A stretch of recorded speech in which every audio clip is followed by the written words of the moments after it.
Do you want to supercharge your brain, speed up your mind, think quicker, maybe even increase your IQ?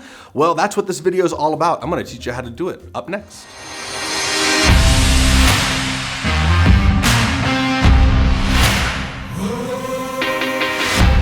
Hi, I'm Tyus. I make videos about personal freedom, and when people think about freedom, they're usually aligning it to the idea of you should be able to do what you want when you want.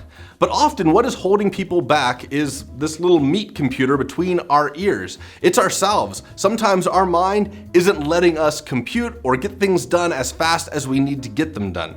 So in this video, we're going to talk about all the research, and there's a mountain of research on how to think faster, how to optimize your brain. There's a ton you can do, and I'm going to share it with you right now. Well, let's start off by talking about what you're actually doing right now, which is looking at a screen. A lot of people think that might be bad for you, but believe it or not, in some situations, looking at a screen can be really, really good for you. It was found when they ran an MRI on 150 teens that teenagers that played more video games ended up having larger brains. They had more brain cells. So that's a really, really great result. It means they're exercising their mind and their brain is getting smarter. Since most people play video games on a TV, you might assume that TVs are gonna be great for your mind. But the opposite, of course, is the truth. In fact, there's a lot of research that shows that TV is terrible for your mind. Watching television for just 2 hours a day has been shown to double the rate of people having ADHD. 4 hours a day has actually shown a marked increase in intelligence decline. Does that make sense? An increase in intelligence decline. Weird. So if you're watching television, the trick is to make sure that you're learning from it and you're engaging in it. If you're watching this video and it's mindless, it's off to the side, it's actually probably doing you harm. However, if you're learning from it and realizing things that you can take from it and changing your neurons in your mind, you're going to be coming out of this a smarter and better person for it. So if you want to engage in a bigger way, please hit the subscribe button and ring the bell so that I can send you more educational content. Social media can also be a really good thing as long as you're engaging, if you're good at engaging. A bunch of college students were surveyed and they found that those who have the most friends on Facebook ended up having larger brains. Now, there's two possible things that could be going on here. It could be that those that are engaging more in social media are improving their education or improving their minds. The other possibility is those that are more social have greater engagement, and with that greater engagement, it builds up their mind. So it's not really important that it's on social media. What it might be is that they have a larger friend group. They're exposed to more ideas and more thoughts and more conversations. My bet is that it's the latter that is true, that it probably has something to do with engaging with more people and having great conversations and great ideas thrown at you. But if it's in a time of a pandemic and we're all locked at home, maybe social media is the best way to reach out and connect with those you love. It used to be thought that people that made the most decisions had the most experience in making choices and therefore made the best choices. However, more common research, more recent research has shown that the more choices you make, the lower the quality of the decision becomes. Basically, more choices equal worse choices. It's called decision fatigue, and it's why Steve Jobs, Mark Zuckerberg, and Albert Einstein all wore the same outfit every day. It's not to say they didn't have important decisions to make, but what is important is that they only focused their energy on the most important things. Everything that was menial or didn't matter, an outfit, for example, they just automated that by creating the same thing over and over and over again. It wasn't important enough, so it didn't chew up precious decision-making abilities in their mind. Another thing you can do to reduce your mental fatigue, your decision fatigue, is to outsource any thoughts that you don't need to have. So if it's something that you don't need to have in your brain, get rid of it. And one way you can do that is with things like a cell phone. For example, a lot of people used to spend a great deal of time memorizing everybody's phone numbers. Well, nowadays, smartphones can store all that information for you so you don't have to retain it. That applies not only to phone numbers, but it could be notes and to-do lists and all kinds of other things. If you don't need to have it in your mind, you can get it out of your mind, and that's going to eliminate your mental fatigue. It is no surprise that there is mountains of evidence that your diet is incredibly important to your cognitive performance, and it shows that it actually can increase your IQ. It can increase how smart you are. But what is the best and worst things to eat? Put down those taquitos, and I'll tell you. To put it simply, sugar is the devil. A study done at UCLA? Yeah, I think it was UCLA. Pretty sure it was UCLA. A study that I'm pretty sure was done at UCLA showed that sugar has a negative impact on your ability to remember. So that's a really bad thing, but sugar also spikes insulin levels. And a study that was done at Brown University showed that increased insulin makes it very difficult for your mind to focus and you can get disorientated. Yeah, disorientation. Oh my gosh, maybe I've had too much sugar. One thing that's really counterintuitive is alcohol. Now, most people would look at alcohol and just say, well, that's definitely a poison.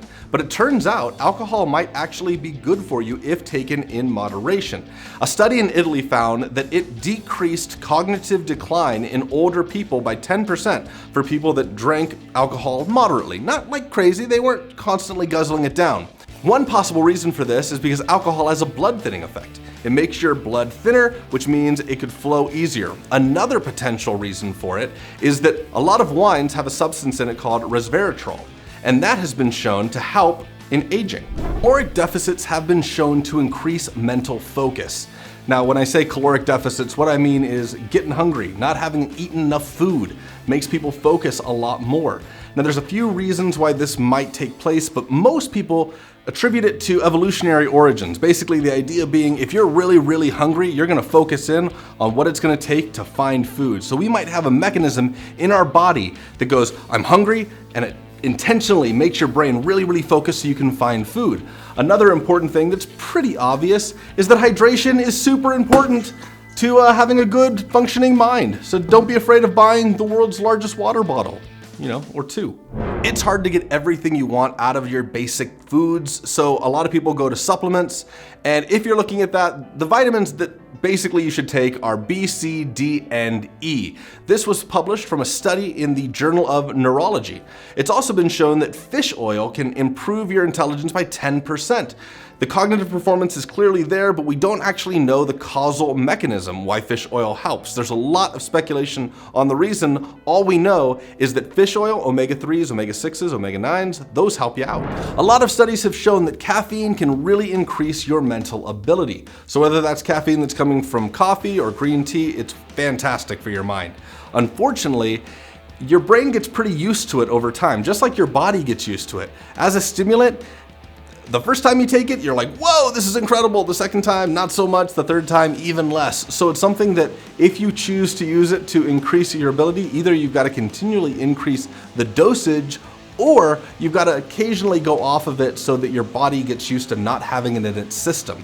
There are some less legal supplements that can be used as well. Psilocybin, which is the primary ingredient in those magic mushrooms, the crazy ones. The dawning of the So those have been shown to improve synapses in the brain as well as HGH, which is human growth hormone. However, it's only been shown to cause an increase between 5 and 7%. So if you were to ask me, it's probably not worth it because those both have maybe some bad side effects. People have bad trips, or HGH causes your heart to get a little bit too big and can cause cardiac problems. So do at your own risk if you won't choose to do stuff that's either illegal or requires a prescription from a doctor. Actually, across the board, you should probably just talk to a doctor about all this stuff. Of course, it is no surprise that exercise is going to help improve your cognitive performance. This whole thing is attached, right? Like this body comes with a head attached. They're not separate entities. So when you work out the body, you're generally going to be helping out the mind. But what surprises a lot of people is it doesn't take very much effort to have an impact on your mind. In fact, if you went for a 40-minute walk 3 times a week, it has been shown to have a significantly measurable impact. Here's a fun one. At Princeton, scientists have shown that sex increases the neurons in the brain. So if you needed more of an excuse to go out there and have some sex, there you go. Tell it to your loved ones. Be like, hey honey, did you know this makes me smarter? Let's get it on. In an effort of keeping this video from going into like a 2-hour range, I'm not gonna go into tremendous detail on all of these things. In fact, I'm gonna do the next ones just rapid fire. Here's some things you should do to improve your cognitive ability, to make your brain smarter, to get that noodle moving. First off, read a lot more. The more books you read, the better you're learning from other people, and it's going to improve your brain in a bunch of different ways. Man, it's funny to fumble when you're doing something about brains. So you should also do things that are outside of your comfort zone. Drive home from work a different path. It helps stimulate your mind. Thinking positively has been shown to help your brain. If you can limit the amount of stress you have, that's really good for you. If you can reduce the inflammation on your body and your mind, that's gonna be great for you. If you haven't heard, you shouldn't smoke cigarettes. No surprise, they're really, really bad for you. Actually, smoking almost anything appears to be quite bad for your brain. Meditate on a regular basis is wonderful for your mind, and there's lots of great studies to show that it improves your cognitive ability. And last but not least, no surprise, get lots of sleep. Now, if you need help getting lots of sleep, if you need some advice or some tips on that, I created a video specifically on how to get better sleep. So I'm gonna be linking that up here, maybe over here, on one of these sides. It's gonna be up here, unless I forget to put it there. Did I miss anything in this list of things that improves your mind? If so, please comment below. It's possible that I forgot or didn't remember. You know, my brain isn't perfect. I'm working on it all the time, making it as good as possible. I hope you found this content entertaining and educational. If you're enjoying it, please subscribe, please share it with a friend, and I hope to see you on the next video.